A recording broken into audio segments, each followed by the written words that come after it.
ধ্বনি দিলেন, উলুধ্বনি দিলেন, কৃষ্ণ বললেন। জেনে রাখবেন মায়েরা, এই খোলটা কাজের খোল হলো। এই খোলটাকে নিয়ে এবার আপনাদের গৌরহরি বলেছিলেন আজকে রাসলীলা, শারদীয়া পূর্ণিমার রাসলীলা। খোল বাজে, করতাল বাজে, রাসলীলা। এবার শুনুন ভক্তমণ্ডলী মায়েরা, আপনাদের এখানে যত বড় বড় কীর্তনী এসেছেন সবাই এক বাক্যে স্বীকার করেছেন ভগবানের সর্বশ্রেষ্ঠ লীলা রাসলীলা। সবাই নিজেরা স্বীকার করে গেছেন মা। কিন্তু আমি কি বলবো? আমি বলবো ভগবানের সর্বশ্রেষ্ঠ সর্বনাশী লীলা হলো রাসলীলা।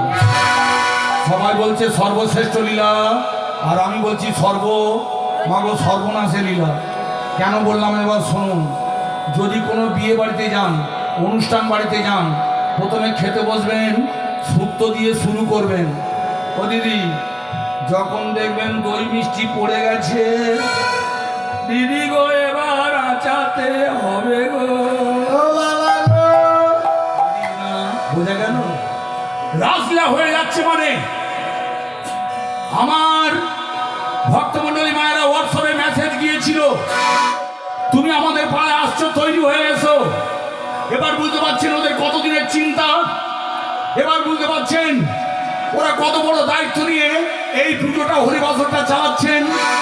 এবার বুঝতে পারছেন পাড়ায় পাড়ায় আপনাদের কাছে চাঁদা চাইতে গিয়েছিল, ভিক্ষা। আপনারা মুখ ঝামটা দিয়েছেন। অনেকে বলেছেন ওই তো মালসার সাইজ, কটা চিড়ি আর কটা চিনি, হচ্ছে হবিগঞ্জের মোড়ে গিয়ে বিরিয়ানি খাবো। তারা শুনেনি যারা দায়িত্ব নিয়ে হরিবাসর চালায়, এই 4-5টা দিন তারা খেতে পারে না, ঘুমাতে পারে না। কিন্তু মায়েরা একটার পর একটা প্যান্ডেল যেটার ভেঙে যখন চলে যায়, তারপর তারা হাউ হাউ করে খাবে। কেন জানেন? মাগো, আপনারা তো হরিনাম শুনে চলে যাবেন, আর আমি হরিনাম গাইতে এসে কি দেখবো মা? ভোগের মালসা আপনারা খাওয়া দাওয়া করেছে, দেখতে পাচ্ছেন প্যান্ডেল যেটা চলে গেছে, শুধু চলে গেছে। ওই তো মাইকলা বসে আছে মা, শুধু 5টা টাকা কম দিয়ে দেখবেন মা, ও কি মুখে ছিঁড়ি করবে। তাই বোঝা গেল রাসলীলা হওয়ার পর রাধারে কাঁদিয়ে কালা মথুরায় রাজত্ব করতে গিয়েছিল। আজ যাচ্ছি, কাল আসবো, সেই কালটা কালে ধরে গেল, আজও বৃন্দাবনে এলো না। তাই ভালো করে শুনে নিন, বৃন্দাবন থেকে ভগবান যেদিন চলে গেল, তারপর থেকে আজ এলো না। যাওয়ার সময় কি বলেছিল? রাধে আজ যাচ্ছি, তুমি হাসি মুখে বিদায় দাও। লক্ষ্য রাখুন, আপনার স্বামী আপনাকে ত্যাগ করে চলে যাচ্ছেন, আপনার কাছে আর আসবে না। আপনাকে বলছে হাসি মুখে বিদায় দিতে হবে। পারবেন? ভক্তমণ্ডলী, আমার বাবা যেদিন মারা যায়, যখন কালীঘাটে নিয়ে যাচ্ছিলাম, তখন আমার মাকে দড়ি দিয়ে বাঁধতে হয়েছিল। তাই কোন স্ত্রী তার স্বামী চিরকালের মতো চলে যাবে, হাসি মুখে বিদায় দিতে পারে না। কিন্তু আপনাদের রাধারানী পেরেছিলেন। কেন জানেন? মেয়েরা নিজের চেয়েও তার স্বামীকে বেশি ভালোবাসে। আপনারা মানুন আর নাই মানুন, জেনে রেখো ভাই, প্রত্যেকটা বাড়ির বউ সে তার চেয়েও স্বামীকে বেশি ভালোবাসে। তাই রাধারানী এত ভালোবেসেছিলেন, ভেবেছিল যদি অন্য কোথাও চলে যায়, সেখানে যদি সুখে থাকে, শান্তিতে থাকে, তবু তো জানবো আমার জগৎ স্বামী ভগবান সুখে আছেন, শান্তিতে আছেন, এই বলে হাসি মুখে ছেড়ে দিয়েছিলেন। কিন্তু চলে যাওয়ার পর সেই যে গেল, আর এলো না। রাধারানী কাঁদতে কাঁদতে অন্ধ হয়ে গেলেন। ভক্তমণ্ডলী, আজ যদি আপনারা বৃন্দাবনে যান, বৃন্দাবনে দেখবেন কেউ নেই। আর পাণ্ডারা মিথ্যা কথা বলছে ভগবান বৃন্দাবনে আছেন, তিনি চলে গেছেন। তবে একজন আছেন মা, তিনি করুণাময়ী, দয়াময়ী। বৃন্দাবনের আপনাকে রাত্রে থাকতে দেবে না।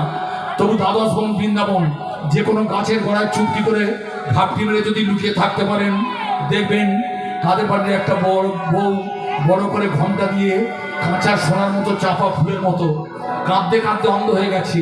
কি বলতে বলতে যাচ্ছে জানো? ও বধূ, তোমাকে ভালোবাসি বলে আমাকে কেউ ভালোবাসে না, তোমাকে ভালোবাসি বলে আমার শাশুড়ি দেখতে পারে না, তোমাকে ভালোবাসি বলে আমার ননদী দাঁতে কাটে, তোমাকে ভালোবাসি বলে সবাই আমার কলঙ্কিত বলে। এই বধূ গো, আমি তোমার কাছে কিচ্ছু চাই না, তুমি একবার বৃন্দাবনে ফিরে এসো, আমি তোমার চরণ সেবা করব।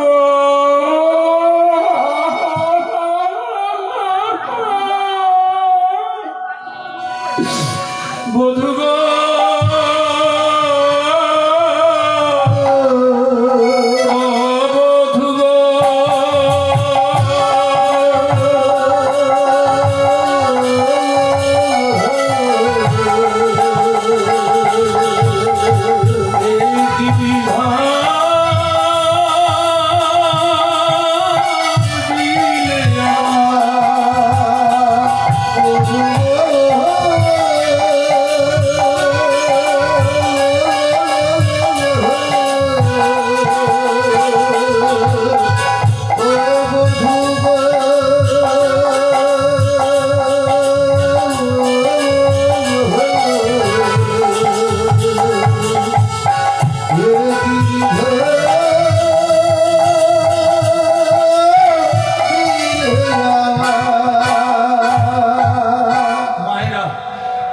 ছেলে তার বাবার চেয়ে মাকে বেশি ভালোবাসে, তাই মায়ের কষ্ট না, মায়েরা জেনে রাখবেন ছেলেদের কষ্ট হয়। আমি কাকে ভালোবাসি জানো মা? আমি ভগবানকে নয় দিদি, আমি রাধা রানীকে। ভগবানের জন্য কেঁদে কেঁদে অন্ধ হয়ে গেছে। এবার আপনারা বলুন, এইভাবে একজনকে কাঁদিয়ে বৃন্দাবনে একাকিনী করে মথুরায় গিয়ে রাজত্ব করছে। আপনারা ঠিক করে বলুন, আমার বাবা আমার মাকে কাঁদিয়ে, আমার ছোট ছোট ভাই বোনকে কাঁদিয়ে বিদেশে বিভ হয়ে গিয়ে যদি রাজত্ব করে, বিয়ে করে, আমি বলবো কাজটা ভালো করলেন? তাই জেনে রাখবেন রাধারানী এই যে কাঁদছেন, ভগবান কাজটা ভালো করলেন না। আপনাদের প্রশ্ন হতে পারে, তাহলে রাজলীলা করলেন কেন? এবার শুনুন কেন রাজলীলা করলেন। ভগবান দান করেছিলেন, মান করেছিলেন, সুবল মিলন করেছিলেন, নৌকা বিলাস করেছিলেন, কিন্তু কোথাও তার পূর্ণ সত্তা পূর্ণভাবে বিকাশ হলো না। তার মানে প্রত্যেকটা লীলা মানে খেলা, যে খেলাগুলো খেলেছিলেন প্রত্যেকটা খেলায় ভুল। কি ভুল প্রমাণ দিলে বুঝতে পারবেন। ভগবান একদিন মাঝি হয়ে দাঁড়িয়ে আছেন, ললিতা বিশাখার কাছে এসে বললে, ও বধূ,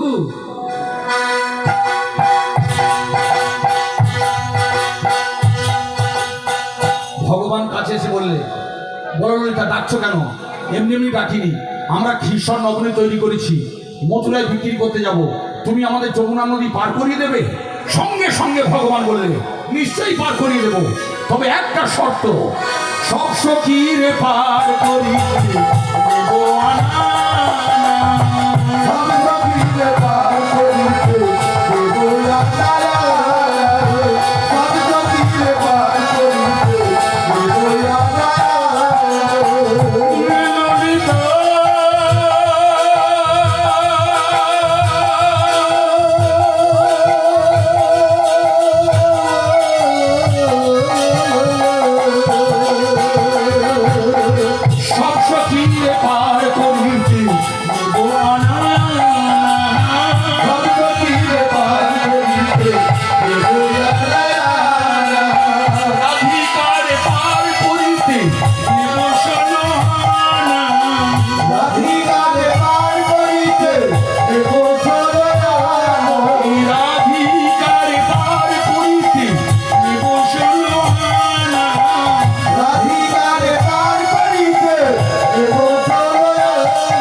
গানের মানেটা কি?